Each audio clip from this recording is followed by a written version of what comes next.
మనకి మొంతా సైక్లోన్ ప్రభావం వల్ల ఈరోజు రేపు ఎల్లుండి 27, 28, 29 తారీఖుల్లో తిరుపతి జిల్లాకి భారీ నుంచి అతి భారీ వర్ష సూచన ఐఎండీ మనకి ఇచ్చింది.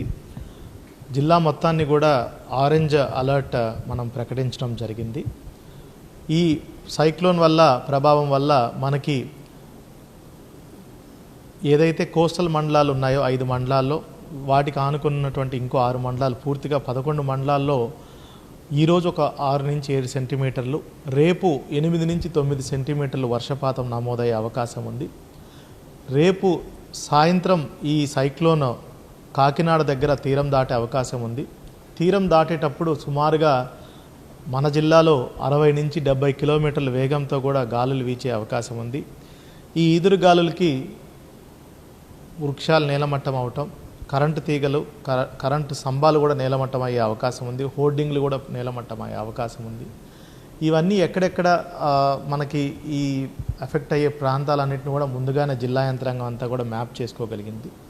అదేవిధంగా గడిచిన వారం కూడా జిల్లాలో భారీ వర్షాలు కురవడంతో పాటు ఈ 3 రోజులు కూడా భారీ వర్ష సూచన ఉంది. కాబట్టి మనకి జిల్లాలో 2570 ట్యాంకులు ఆల్మోస్ట్ ఫుల్, అంటే 650 ట్యాంకుల వరకు, అందులో 75% పూర్తిగా నిండున్నాయి. 320 ట్యాంకులు ఆల్రెడీ 100% నిండి సర్ప్లస్ వైర్స్ తోటి కిందకి ఎక్సెస్ వాటర్ని రిలీజ్ చేయడం జరుగుతుంది.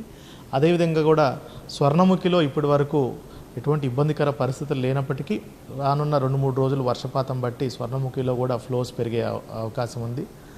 అన్ని లైన్ డిపార్ట్మెంట్స్ మనకి especially revenue, police, irrigation, Panchayati Raj, municipal administration, అదేవిధంగా హెల్త్ డిపార్ట్మెంట్ అన్నీ కూడా అలర్ట్గా అప్రమత్తంగా ఉన్నాయి. కావాల్సినటువంటి మెషినరీ, ఇప్పుడు చెట్లు పడిపోతే పవర్ సాయర్స్, పవర్ కట్టర్స్, జేసీబీలు, అదేవిధంగా ట్యాంక్స్ బ్రీచ్ అవ్వకుండా సఫిషియంట్ శాండ్ బ్యాగ్స్, ఇట్లా కావాల్సినటువంటి మెషినరీ, మెన్ అంతా కూడా రైట్ ప్లేస్లో పెట్టడం జరిగింది.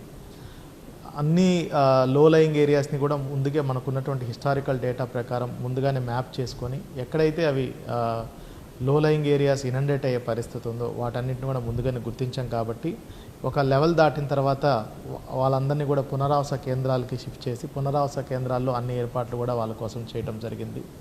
ప్రజలు కూడా ఈ 3 రోజులు అత్యంత అవసరం ఉంటే తప్పిస్తే బయటికి రాకుండా చూసుకోవాలి, ఇంటి వద్దనే ఉండాలి.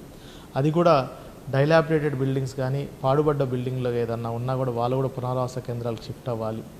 అదేవిధంగా జిల్లాలో ఉన్నటువంటి సుమారుగా 35 వారాలు